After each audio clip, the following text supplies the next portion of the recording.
مفتی صاحب میری بیوی 8 مہینے ہو گئے اپنے باپ کے گھر جا کے بیٹھ گئی اور بول رہی ہے کہ میں پردہ نہیں کروں گی، بھلے سے آپ مجھے طلاق دے دو، اب آپ مشورہ دیں میں کیا کروں؟ پردہ تو اللہ نے فرض کیا. پہلے پردہ کرتی تھی جب شادی ہوئی تھی، اس وقت آپ نے کہا تھا مجھے پردے دار لڑکی چاہیے ہے بھائی. اگر پہلے پردہ کرتی تھی اسی بیس پہ شادی ہوئی، اب نہیں کر رہی، تو آپ کا حق بنتا ہے کہ آپ اس پہ کیا کریں؟ سختی.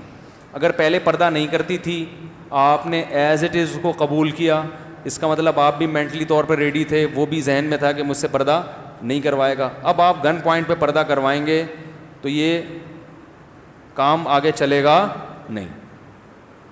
سمجھتے وہ کہے کہ بھائی جب تم نے پردہ کروانا تھا تو پردے والی لے آتے نا. نہیں آ رہی سمجھ میں تو رہنے دو. جب اتنے نیک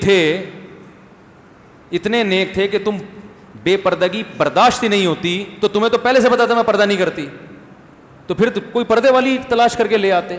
اس وقت تو عشق چڑھا ہوا تھا یہی چاہیے، چاہے پردہ کرے یا نہ کرے. اب جب اپنے قبضے میں آ گئی تو پردہ کیوں نہیں کر رہی بھائی؟ ہے بات آ رہی ہے سمجھ میں؟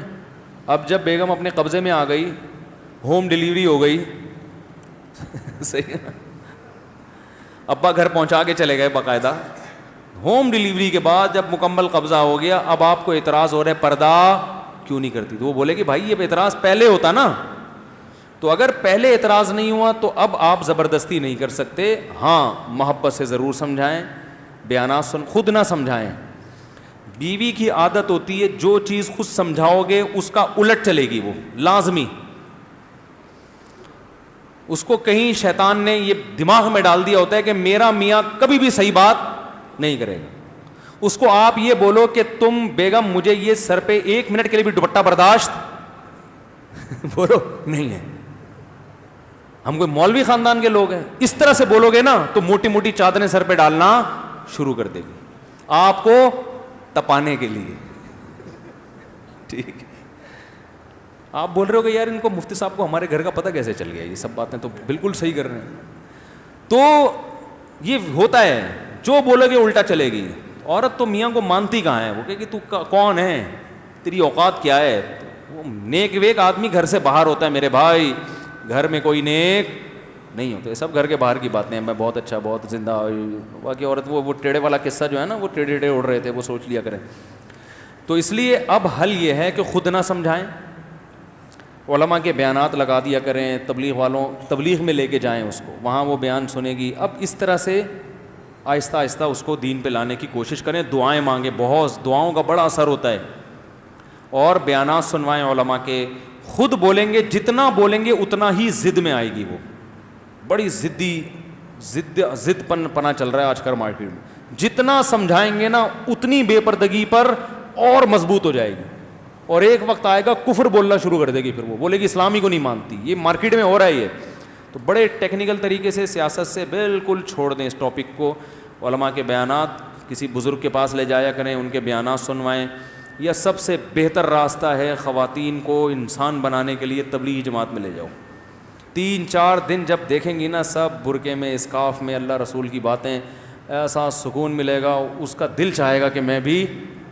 ہمارے ایک دوست تھے، انہوں نے واقعہ سنایا کہ میں جب کہیں بیرون ملک تبلیغ کے لیے گئے اپنی اہلیہ کے ساتھ، لیبیا تھا، کوئی عرب کنٹری تھا.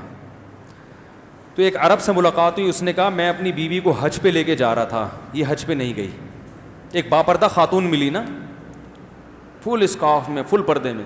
تو عرب نے تعارف کروائی میری وائف ہے. ایک دور تھا میں اس کو حج پہ لے کے جا رہا تھا اپنے خرچے پہ، یہ حج پہ نہیں گئی کہ وہاں اسکارف لینا پڑے گا. اتنی پردے سے نفرت کہ وہاں کیا کرنا پڑے گا؟ اسکارف.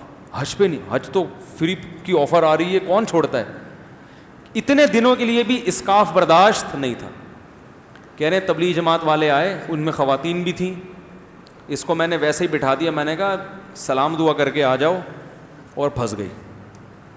وہ ایک کسی نے پرینک بنایا اسی وہ تبلیغ والوں کا نا، یہیں کے کچھ لڑکے ہیں، انہوں نے پرینک بنایا ہے کہ 1-2 تبلیغ جماعت گئی کسی کے گھر میں، تو کہا بھائی مسجد میں جماعت آئی ہوئی آپ آ جائیں. وہ آپ کو پتہ ہے سب ڈرامے کرتے ہیں. اس نے کہا یار وہ ابھی تو میرا مسئلہ ہے، بائک کو پنچر لگوانا ہے. انہوں نے کہا وہ بھی بڑے ڈھیٹ تھے. انہوں نے کہا چلو ہم لگواتے ہیں آپ کے ساتھ نا بائک میں ہوا بھروا. کسی نے بڑا مزاحیہ وہ بنایا ہے، بڑا اچھا نقشہ کھینچا ہے تبلیغ والوں کا. تو وہ تبلیغ والے تو چھوڑ کے آ جاتے ہیں کہ چلو جی جب فرصت ہو آ جانا. وہ تھے بڑے پکاؤ قسم کے, انہوں نے نہیں چھوڑا. انہوں نے کہا پنچر لگوانا ہے, چلو ہم بھی ساتھ چلتے ہیں, بائک نکالو. وہ دیکھ رہا ہے یار یہ کیا مصیبت. پنچر والے نے کہا ابھی تو آیا تھا, تو پھر آ گیا زندہ ہو کے, ہے نہیں. تو وہ ہوا بھروائی. پھر وہی جو بہانے کرتا رہا, میرے چچا کی طبیعت خراب ہے, تو چچا کے پاس لے گئے. چچا بالکل فٹ فاٹ تھے, تو ان کو بیمار باقاعدہ آرڈر پہ کروایا. تو پھر چچا سے کہا تبلیغ والوں نے آپ بھی چلیں, تو وہ نہیں تھے, ہو گئے بیمار نا. پہلے تو مان نہیں رہتے میں بیمار ہوں. جیسے ہی انہوں نے کہا مسجد میں جماعت آئی بھی, انہوں نے کہا بھائی میری تو طبیعت بہت زیادہ خراب. بالآخر اس کو لے گئے, وہ کسی طریقے سے نا گھسیٹ کے لے گئے. اب جب لے گئے تو چلہ لگوا دیا. چلے کے بعد اب یہ وہی کام کر رہا ہے جو دوسرے گھر.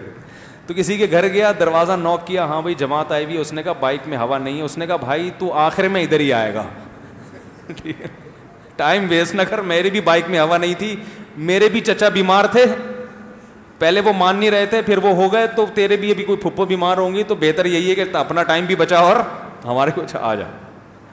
تو ایک دفعہ جانے کی دیر ہوتی ہے, اس کے بعد گیا. تو جو خواتین سدھر نہیں رہی ہیں نا, تو ان کو جماعت میں لے جاؤ. 3-4 دن ماحول ملے گا, اللہ رسول کی باتیں سنیں گی, پھر دوبارہ لے کے جاؤ. انشاءاللہ ایسا گھر کا ماحول بنے گا نا کہ آپ کہو گے یار یہ تو مجھ سے بھی زیادہ نیک ہو گئی ہے انشاءاللہ. تو ہر کام تبلیغ بڑی سیاست سے ہوتی ہے. آرڈر بازی کرو گے نا, یہ کرو وہ نہیں کرو, بیگم یہ پردہ کرو, وہ نہیں کرے گی. چل نکل یہاں سے, ٹھیک ہے نا, پڑھایا سمجھانے والا. کافی ہو گیا میرا خیال ہے. سبحانک اللہم و بحمدک نشہد ان لا الہ الا انت نستغفرک و نتوب الیک.